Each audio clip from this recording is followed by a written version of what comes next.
Cette semaine, j'ai écouté sur mon répondeur une sœur qui appelait, parce que j'étais en plein travail. Elle était pendant le séminaire qui a eu lieu ici.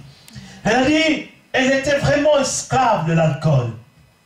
Elle buvait sans cesse. Elle dit, j'ai participé à ce séminaire. Mais depuis là, j'ai un dégoût total de l'alcool. J'ai même plus envie d'en acheter. Et il dit, je n'ai pas pensé à vous le dire, mais il faut constater, il faut laisser un temps pour constater. Je rends gloire à Dieu qui est capable de changer notre vie. Amen. Il nous tire de la boue du péché. Amen. Il ne veut que le meilleur pour nous. Il ne veut pas que tu restes comme ça, venant participer au culte. Non, tu es son fils, tu es sa fille. Tu dois participer à la gloire de Dieu. Amen. Tu dois participer à ce que Dieu veut faire dans une nation. Amen. Alléluia. Amen. Nous ne devons pas être là pour écouter ce que les gens du monde vont dire. Il faut que l'Église parle. Il faut que l'Église se lève et propose la voie à suivre. Il faut que l'Église puisse conseiller même ceux qui ont besoin de conseils. L'Église doit être celui qui donne la direction. Amen. Amen. Nous sommes la lumière du monde, Amen. Le sel de la terre. Amen. Alors éclairons notre pays, Amen. Éclairons notre quartier déjà, éclairons déjà nos voisins, faisons ce que nous pouvons faire. Le temps se rapproche. Alléluia. L'heure. Le Seigneur est en marche. Le train est déjà en marche, on ne peut plus l'arrêter. C'est trop tard, on ne peut plus l'arrêter. Jésus finira par venir enlever son Église. Alléluia. Amen. Mais en attendant, sommes-nous sauvés? La Pâque, c'était la proclamation de la fin de l'esclavage. Officiellement, Dieu disait, je vous annonce que désormais mon peuple ne sera plus sous votre esclavage. Alors il a décidé d'instituer la Pâque. Ta Pâque peut être aujourd'hui. De dire, je sors des ténèbres pour entrer dans la lumière de mon Dieu. Ta Pâque peut être maintenant là, pour dire, moi je change de vie. Dans 2 Corinthiens 5, 17, il est écrit, si quelqu'un est en Christ, il est une nouvelle créature. En fait, on passe d'une vie ancienne vers une nouvelle vie. C'est ça la Pâque. C'est pas le fait d'aller... c'est pas toutes les traditions païennes qui sont la Pâque. La Pâque, c'est le changement de vie. Alléluia. Amen. Tu peux changer de vie. Nous pouvons changer de vie. Il n'y a rien qui peut nous empêcher de changer de vie si on le décide. Nous avons le pouvoir de dire, Dieu, viens à mon secours, je veux changer de vie. Je ne veux pas être ce chrétien du dimanche. Je ne veux pas être celui qui va d'église en église. Moi, je veux que ma vie soit changée. Que moi-même, je sois le temple du Saint-Esprit. En fait, toi-même, tu deviens l'église. Alléluia. C'est-à-dire, chaque chrétien dans son quartier est une représentation pleine et entière de l'église. Si et seulement si nous sommes remplis de l'Esprit de Dieu. Oh, qu'est-ce que c'est merveilleux, ça. Amen. Amen. En fait, tu ne viens plus, l'église, c'est plus le bâtiment, c'est ta présence. Amen. Alléluia. Amen. Quand tu es là, tu sais que l'église est là.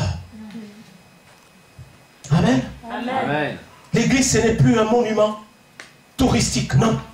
C'est toi dans ta maison, vivant. Tes voisins voient la gloire de Dieu en toi. C'est ça l'église. Et quand chacun de nous, rempli de l'Esprit de Dieu, nous nous rassemblons. Waouh! Quel feu! Quelle puissance! Simplement parce que l'église de Christ s'est rassemblée. Les démons tremblent. Le monde des ténèbres est ébranlé. Parce que la puissance et le feu de Dieu sont en mouvement maintenant. Mais au travers de ses enfants. Alléluia. Amen. Dieu n'a pas choisi d'utiliser les anges pour faire ce travail. C'est vous et moi qui devons le faire. C'est nous qui devons faire ce travail-là. Il n'a pas dit aux anges, vous êtes la lumière du monde. Il n'a pas dit aux anges, vous êtes le sel de la terre. Amen. Il n'a pas dit aux anges, allez prêcher, faites de toutes les nations des disciples. Non, non, non, ils n'ont pas eu ce privilège. Ce privilège est réservé à l'église de Jésus-Christ, à vous et à moi. Amen. Quel privilège d'annoncer l'évangile. Quel privilège de parler au nom de Jésus. Amen. Quel privilège d'être rempli du Saint-Esprit. Il n'a pas dit aux anges, soyez remplis du Saint-Esprit. Wow. Alléluia. Amen. Les anges n'ont pas eu ce privilège-là. Donc, notre Pâque, c'est le moment où on prend conscience de la misère du péché, la misère spirituelle, morale et tout ce que vous pouvez dire relatif au péché. Donc, et quand on sort de ce péché et qu'on marche dans la lumière de Dieu, on vient de célébrer notre première Pâque. Alléluia. Amen. Ce ne sont pas les œufs, ce n'est pas le chocolat, ce n'est pas tout ce qu'on peut inventer. C'est la vie de l'homme que Dieu veut transformer. Dieu ne nous veut pas sous le joug de l'ennemi. Il nous veut libres. Voilà pourquoi Dieu a mis Satan sous nos pieds. Pour qu'il soit sous nos pieds, il faut que tu célèbres ta Pâque toi-même. Célèbre ta Pâque. Il n'y a personne qui pourra te remplacer pour faire cette Pâque. C'était chaque personne qui devait s'engager dans cette démarche. Chacun de nous avons la responsabilité de célébrer notre Pâque. De dire, je sors d'Égypte pour rentrer dans la terre promise. Pour dire à Dieu, je sors des ténèbres pour rentrer à ton admirable lumière. Ça, c'est notre décision, c'est à chacun de nous. Je mets devant vous la vie et la mort. Choisis la vie afin que tu vives. Ce matin, Jésus a beaucoup de choses à nous transmettre. Son amour, par exemple. Lui, il accepte d'être l'agneau pascal, par amour. Mais nous devons ressentir cet amour. Est-ce que nous percevons l'amour qui a mené Jésus à la croix? Est-ce que nous le ressentons? Bien aimé, imaginons un instant. Aller mourir à la croix de cette manière-là. Il fallait beaucoup d'amour. Hein?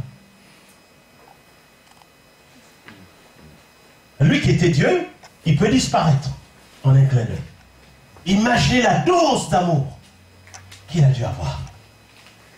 Pensez à Gethsémane, ce qui s'est passé là-bas. Cette prière où il disait à Dieu, si seulement tu pouvais éloigner de moi cette coupe. Mais il a dit toutefois, il faut bien que j'aille jusqu'au bout. Pas ma volonté, mais la tienne. Il a fait la volonté du Père.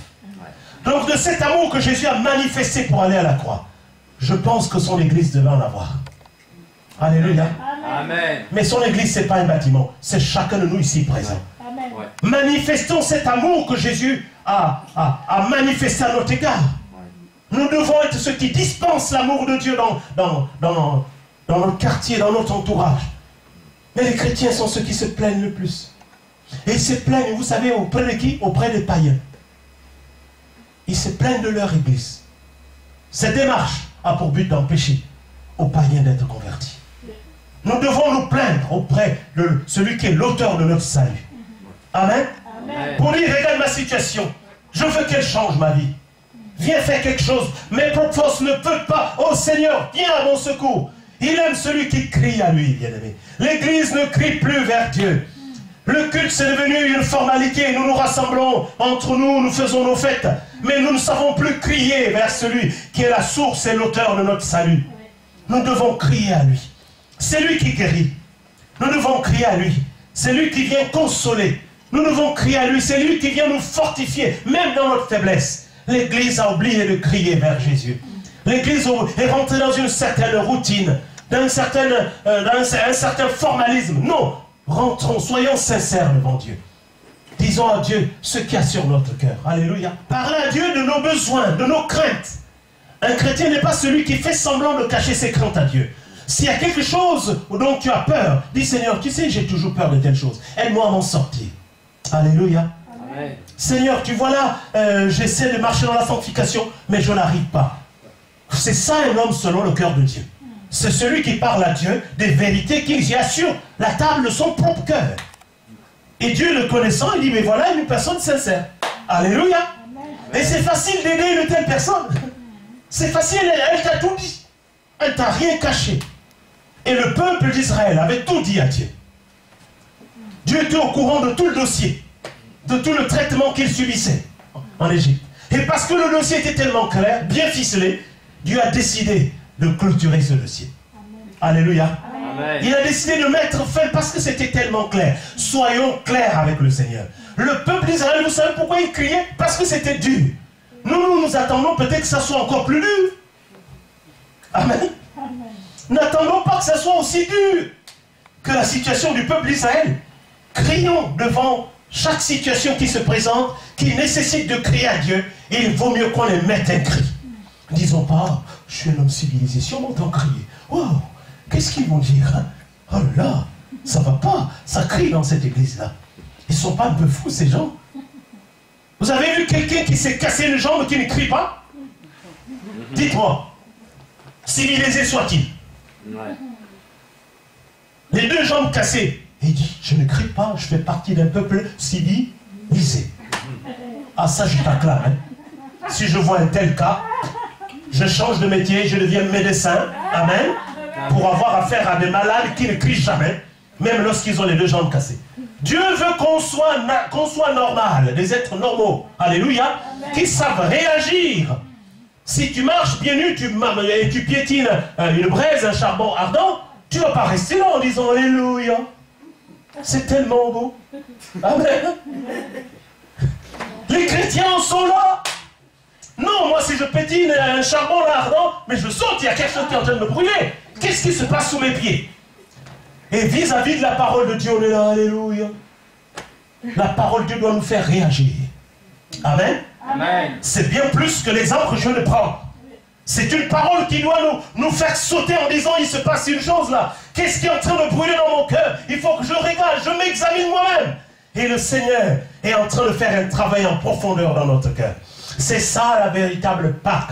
Comprendre que la vie chrétienne, ce n'est pas le fait de venir à l'église, mais la vie chrétienne, c'est d'accepter, d'humilier complètement le diable et rentrer dans la gloire de Dieu. Amen. Alléluia. Amen. De le crucifier complètement, qu'il reste là-bas avec sa vie mondaine et que nous, on soit libres. Parce qu'à la croix, tous nos péchés ont été crucifiés.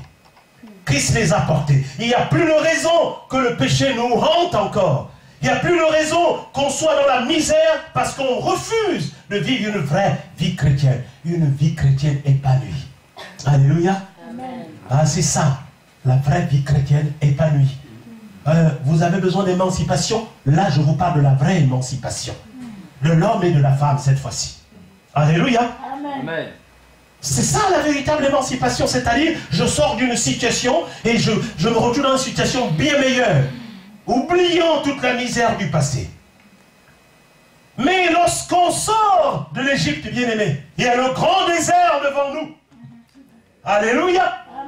C'est un désert très long, avec tous les dangers autour. Il y a même des serpents aussi dans le désert. Il y a beaucoup d'obstacles dans le désert. Le but de ces choses-là, c'est de nous empêcher d'atteindre Canaan, d'atteindre le pays où coule le lait et le miel. Nous avons besoin donc de prudence. Alléluia. Amen. Je suis rentré dans le désert. Je sais qu'il y a des obstacles. Je sais qu'il y a des serpents. Il y a même des animaux vraiment sauvages. Je prends des distances. Je prends le bouclier de la foi. Amen. Amen. Je tiens dans ma main l'épée de l'esprit qui est la parole de Dieu. Pour que je puisse me défendre. Bien aimé, cette image, elle est sérieuse. Les chrétiens pensent que dès qu'ils ont donné leur vie à Jésus, c'est fini. Non, il y a toujours un grand désert qui s'ouvre. Et là, oh pasteur, tu vois, je suis découragé, je ne peux plus venir. Tu es dans le désert. Oh pasteur, les gens ne me saluent pas, je ne viendrai plus dans ton église. Tu es dans le désert. Amen. Oh pasteur, excusez-moi. Oh pasteur, là, maintenant j'ai envie de me retirer de l'église parce que mon problème n'a pas été résolu. Depuis qu'on prie pour moi, je n'ai pas reçu mon miracle. Tu es dans le désert. Pasteur, tu vois, j'étais dans l'église de tel, l'autre jour je suis parti, mais je pensais trouver une solution, je suis revenu parce qu'il n'y a pas de solution. Tu es toujours dans le désert. Amen. Amen. Nous pouvons sortir du désert.